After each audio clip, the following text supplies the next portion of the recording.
예를 들어서 매매 금액이 100억인데 공시지가가 50억이 나왔어. 네. 얘는 상대적으로 금액이 저렴한 거야. 왜요? 대표님 유튜브 댓글이나 이런 것들 보면은 너무 어렵다 이런 부분들이 많더라고요. 네. 그래서 아예 빌딩 초보 MC분을 모시고 알려드리는 컨텐츠를 만드는 거 어떻게 생각하세요? 좋은데요? 한번 해보시죠. 알겠습니다. 네.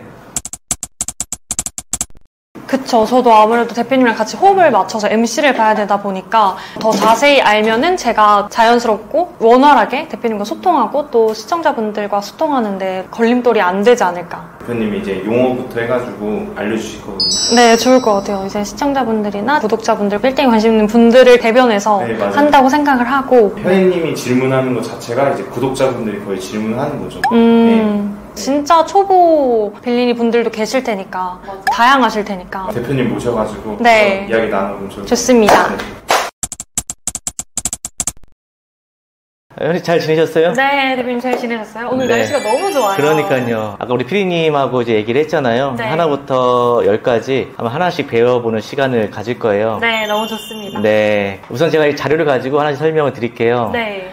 여기 역삼동 주소가 나오고 여기 한 13분 거리 890m인데 보통 이제 역세권이라고 하면 네. 뭐 1, 2분 거리는 초역세권, 초역세권. 5분 거리는 역세권, 네. 도보로 350m면 한 5분 거리예요. 그럼 이제 경쟁력이 있는 거야, 이런 건물들은. 임대 맞추기도 좋고, 네. 또 손님들이 제일 많이 찾는 게 바로 이 5분 거리 이내, 역세권 건물. 그리고 이제 도로 상황은, 건물은 도로에 따라서 굉장히 영향을 많이 받아요. 차만 다니는 걸로 확인할 수가 있는데, 어떤 거냐면, 이런 거는 이제 옆에 사람이 다닐 수 있잖아요. 그러니까 차가 2대잖아요, 지금. 그러네요. 요게 이제 6m. 그러니까 6m 정도는 되어야 상권이 형성이 될 수가 있는 거야. 근데 4m 도로는 왜 상권이 형성이 될 수 없냐면 차가 딱 다니면 사람이 다 지나다닐 수가 없죠. 네. 그러니까 상권이 형성이 될 수가 없지. 다 죽어지. 또 이런 건 투자 가치가 떨어져요. 근데 강남 같은 업무 지역은 이 주택가에도 네. 사무실이 들어오기 때문에 그래도 투자 가치는 있어. 대신 네. 조금 싸지. 상권이 가장 형성되기 좋은 도로는 8m에서 12m. 네. 지금 이렇게 여기 보면은, 넓다. 예, 넓죠. 그리고 차도 한 3대가 다니고, 그리고 양옆에 상가들이 이렇게 채워져 있기 대로변이요. 때문에 네. 상권이 형성이 되기가 좋은 거예요. 근데 오히려 이런 광대로변 완전 같은 대로변. 경우는 오히려 상권이 안 좋을 수가 있어. 흐르는 상권이라고 하는데, 네. 이런 데는 조금 대로변이라도 건물의 가치가 좀 떨어질 수가 있어요. 왜냐면은 상가들이 한쪽으로만 치우쳐 있잖아. 분리돼 있죠, 상가들이. 네. 그렇기 때문에 대로변은 상권이 좀 약하죠. 근데 만약에 대로변인데 상권도 좋다. 이건 완전히 베스트지. 어떤 경우에는 이면이라도 대로변에 상권 없는 데보다 이면에 상권이 있는 데가 더 가치가 높은 경우가 많죠. 그 대표님이 말씀하시는 이면이 어떤 이면을 말씀하시는 건지 궁금한데.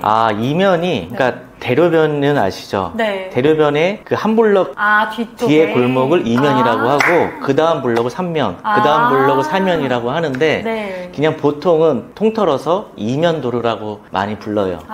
메인 도로변 뒤쪽. 네. 아까 설명해 주시다가 흐르는 상권이라는 거를 얘기를 해주셨는데 네. 그게 어떤 말인지 궁금해요. 대로변인데 사람들이 조금씩밖에 안 다녀. 이런 것을 그냥 흐르는 상권이라고 해요. 전문 용어인 거예요? 전문 용어고 투자자분들도 많이 사용을 하고요. 그리고 이제 대지 면적 제일 중요하죠. 대지 면적이 이제 320 평방미터 97평. 그러니까 이 320은 보통 이제 건축물 대장에는 이 평방미터가 나오고요. 네. 이거를 0.302를 곱하면 97평이 나와. 네. 이거 대지 면적, 뭐 대지 평수, 뭐 토지 면적, 토지 평수라고 이렇게 불러요. 연면적은 건물 연면적이고 건축 면적이라고도 하는데 근데 이 건축 면적이 사실은 이 바닥 면적이거든. 네. 건축법 용어는. 근데 네. 통상적으로 우리가 연면적, 건축 면적이라고 해요. 그러니까 총 면적을. 네. 바닥 면적의 합인 그렇죠. 거죠? 보통은 이제 바닥 면적을 해요. 방금 말씀하신 대로. 근데 실질적으로 건축법 용어는 건축 면적이 바닥 면적이야. 근데 사람들은 대체로 그냥 건축 면적이 몇 평이에요. 이렇게 얘기를 하고 네. 그리고 용도 지역이라고 있는데 이게 또 굉장히 중요해요. 아니에요. 네. 일단은 기본 개념부터 좀 설명을 드리면 네. 지역은 용도 지역으로 구분을 해놨어요. 네. 그러니까 상업지역, 준공업지역, 준주거지역, 3종 일반 주거지역, 2종 일반 주거지역, 1종 일반 주거지역 이런 식으로 네. 왜 구분해놨냐면은 해당 지역에 속하면 건물을 그만큼 높이 제한이 있어요. 그래서 정해놓은 거예요. 만약에 이걸 안 정해놓으면 어떻게 돼요? 무분별하게 뭐 이면 도로인데도 막 10층 짓겠죠. 네. 그래서 나라에서 규정을 해놓은 거예요. 여기는 요만큼만 지어라. 그래서 건물을 조화롭게 지어라. 보면은 네. 분홍색 라인이 상업지역이야. 맨 앞쪽이구나, 거의. 네, 대로변 네. 가까운데. 그리고 대형 업무 시설이 많이 들어가 있는 곳. 이런 곳이 이제 상업지역. 지적도로 보면 분홍색으로 표기해놨어요. 네. 그리고 그 다음에 이제 준공업지역이 어디냐면 성수동. 공장지역이었잖아요, 원래. 네. 거기가 준공업지역. 그래서 성수동은 보면 공장. 이렇게 다 준공업지역으로 지정이 되어 있어요. 그래서 성수동이 앞으로 더 호재가 더 많은 거죠. 그럼 대표님, 준공업지역인데 아파트도 들어가 있을 수는 있는 거예요? 있죠. 네, 아파트, 주택, 공장 다 들어갈 수 있죠. 그러면 일반 주거지역이라면 차이가 네. 없는 건가요? 준공업지역은 대신에 용적률을 많이 받아요. 그러니까 용적률이 뭐냐면 네. 이 적자가 쌓을 적이거든요. 네. 높게 지을 수 있다. 공장지대니까 네. 높게 지을 수 있고 주거지역은 주택가죠. 네. 그러니까 건물을 낮게 지을 수 있는 거지. 그래서 주거지역도 3종, 2종, 1종으로 나눠져요. 그래서 3종이 좀 더 많고 2종이 중간, 1종이 적게. 그럼 3종, 2종, 1종에 따라서 건물의 높이가 낮아지는 거예요? 그렇죠. 여기 보면은 지금 2종 써있고 1종 일반 써있고 그러잖아요. 네.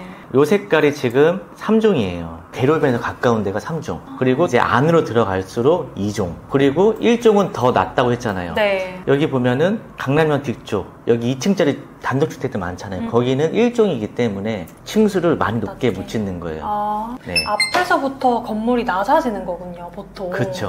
그러니까 대로는 높고 네. 들어갈수록 건물이 낮아지는 낮아지고. 거죠. 그러면 이 용도 지역을 가지고 네. 또 어떻게 구분을 하냐. 보통 2종 일반 주거 지역이 가장 많아요. 용적률이 있고 건폐율이 있어요. 네. 2종 일반 주거 지역은 용적률이 200%야. 그리고 건폐율은 60%. 그러면 예를 대지가 100평이에요. 2종 일반 주거지역에 대지 100평짜리 땅이 있으면 지상으로 몇 평을 지을 수 있냐? 200%니까 200평을 지을 수가 있는 거예요. 그러면 지상으로 200평. 건폐율은 뭐냐면 폐자가 더풀폐. 그러니까 바닥 면적. 대지가 100평이면 건폐율 60%면 바닥 면적은 60평까지 지을 수가 있는 거예요. 그러면 지상이 200평이니까 60평씩 3개층 짓고 20평 한 층 지을 수 있는 거죠. 총 4개 층을. 6개 층 하면은 30평씩 6개를 지을 수가 있는 거지. 이렇게 주거지역으로 용적률과 건폐율을 나눠져요. 대신 여기서 지하는 용적률과 건폐율이 안 들어가. 지하는 지하 3층을 팔 수도 있고 지하 5층을 팔 수도 있고 상관없어요. 얼마든지 팔 수가 있어요. 제한이 없는 거예요? 제한이 없어.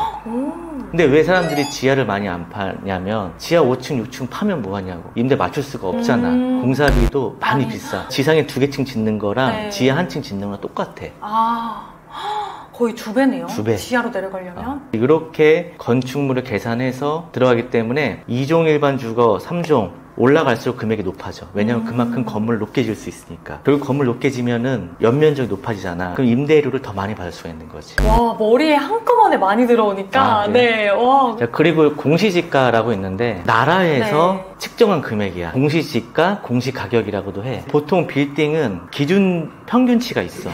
예를 들어 100억이다. 강남 같은 경우는 40억 정도가 공시지가로 나와. 근데 예를 들어서 매매 금액이 100억인데 공시지가가 50억이 나왔어. 얘는 상대적으로 금액이 저렴한 거야. 왜요? 평균이 아까 40% 정도라고 했잖아. 근데 50% 나왔잖아. 네. 공시가 높은 거는 시세보다 좀 저렴하다고 평가할 수가 있는 거지. 네, 공시지가는 높게 나온 건데 금액이 낮게 나온 거지. 네. 그렇지. 반대로 공시지가가 20억밖에 안 나왔어. 100억인데. 그럼 엄청 비싼 거 네. 판단할 수가 있는 거지. 이렇게 딱 물건을 만약에 받잖아. 네. 중개사들한테 매매 금액이랑 공시지가를 딱 보면은 싸다 비싸다라고 판단이 되는 거야. 이거를 잘 정리하면 시청자분들이랑 저도 조금은 따라갈 수 있지 않을까. 오늘 진짜 많이 배워가는 것 같아요. 네. 그럼 얘는 30% 정도 나온 건가요? 30% 나온 거지. 높게 나온 건가요? 공시지가는 네. 용도지역 건폐율 상관없이 매매 금액이 30%면 평균이 40%라 그랬잖아. 그럼 비싸게 나온 거네요. 그치. 120억이 아니라는 거지. 그러면은 얘는 한 100억 정도가 수준이라는 거지. 그러면 딱 40%인 거니까. 그렇지. 아, 그럼 이게 비싸게 나온 거예요? 비싸게 나왔다고 할 수가 있는데 강남 건물이 여러 가지가 있어. 이 공시지가는 사실 땅의 가격만으로 가지고 공시지가를 해. 건축물에 대해서는 공시지가에 포함이 안 돼. 되는구나. 땅 가격에 대해서만. 그렇지. 건물이 268평이고 10년 전에 리모델링 한 건물이야. 엘리베이터까지 있고 가치가 임대 높아졌겠다. 수익률이 나오고 네. 그러니까 토지 가격에 건물 가격이 플러스가 될 수밖에 없는 건물이지. 그러니까 120억에 만약에 나왔다. 이게 나온 건물은 아니고 15년 전에 계약했던 건물인데 이 정도 금액이면은 그래도 공시지가는 낮지만 네. 여러 가지 전반적인 환경을 봤을 때 괜찮다라고 네. 평가를 할 수가 있는 거지. 근데 사람 보는 눈맛은 다르기 때문에 그러게요. 그래서 건물이 평가가 딱 정확한 게 없어. 수익률이 지금 1.8%면은 그렇게 높은 게 아니잖아요, 대표님. 낮지. 네. 그러면 이 수익률이 올라갔을 때는 이 건물의 가격도 올라가겠네요? 그렇지. 이렇게 대표님이 설명해 주시는 걸 듣고서 제가 뭐 수익률이나 이걸 통해서 또 이렇게 볼 수 있게 되는 눈을 가질 수 있는 거네요, 대표님. 그렇죠. 그러니까 이 수익률도 지금 1.8%지만 강남 평균 수익률이 2%거든. 그럼 얘 지금 1.8%지. 네. 그럼 평균보다 좀 못 미치는 거야. 네. 그러면 얘는 약간 이제 저평가를 받는 거지. 근데 얘가 2.5%가 수익률이 됐다. 좀 더 높게 평가를 받을 수가 있는 거지. 이렇게 또 판단할 수가 있는 거지. 네. 근데 이 건물의 수익률이 왜 낮게 나오는 걸까요, 대표님? 이제 여러 가지가 있을 수가 있는데 네. 임대 관리가 좀 잘 안 될 관리. 수가 있고 얘 같은 경우는 지하철역에서 13분 거리거든. 그러니까 임대를 맞출 때도 좀 싸게 맞춰야지 아무래도 임차인들이 들어오겠지. 네. 근데요, 대표님, 얘가 제3종 일반 주거지역이잖아요. 네. 근데 왜 5층밖에 안 되는 거예요? 보면은 네. 건폐율이 지금 46.8이잖아. 네. 지금 3종이면 건폐율이 50%까지 지을 수가 있거든. 좀 덜 지어진 거고 용적률도 3종이면 250%까지 올릴 수가 있어. 얘는 54%를 덜 지어진 거야. 네. 그러니까 건물의 가치가 주거지역에 좀 못 미친 네. 거야. 그러니까 얘는 가치가 낮다라고 평가할 수밖에 없는 거야. 왜 이렇게 짓는 걸까요? 89년도 건물이잖아. 그때는 그냥 무분별하게 막 지었어. 그래서 어떤 거는 용적률이 막 300%, 400% 있는 경우도 있어. 이종인데. 네. 그러니까 그때는 그렇게 규정이 없었거든. 2003년도부터 그게 지정이 된 거야. 그래서 이익을 받은 건물들은 진짜 건물 가치가 굉장히 높지. 와. 지금 그렇게 지으면 못 지으니까. 못 지으니까. 그러니까 리모델링만으로도 얘는 신축보다 오히려 더 가치가 높아. 그런 건물은. 그때 태어났어야 되네요. 아니 근데 지금 건물들이 네. 그런 건물을 살 수가 있는 거지. 2003년도 전에 지은 건물들은 그냥 다 허가가 이미 나와 있기 때문에 불법이 아니거든. 그런 건물들은 경쟁률이 너무 세지 않을까요, 대표님? 아무래도 안 팔 것 같은데요? 팔아도 이제 가격이 너무 높거나. 높게 나오겠지. 너무 부럽네요. 그 건물들 가진 분들이. 그러니까 아는 분들은 그런 걸 또 보고 평가를 먼저 하고 선점하고. 매입을 하지. 네. 약간 땅값이 비싸도.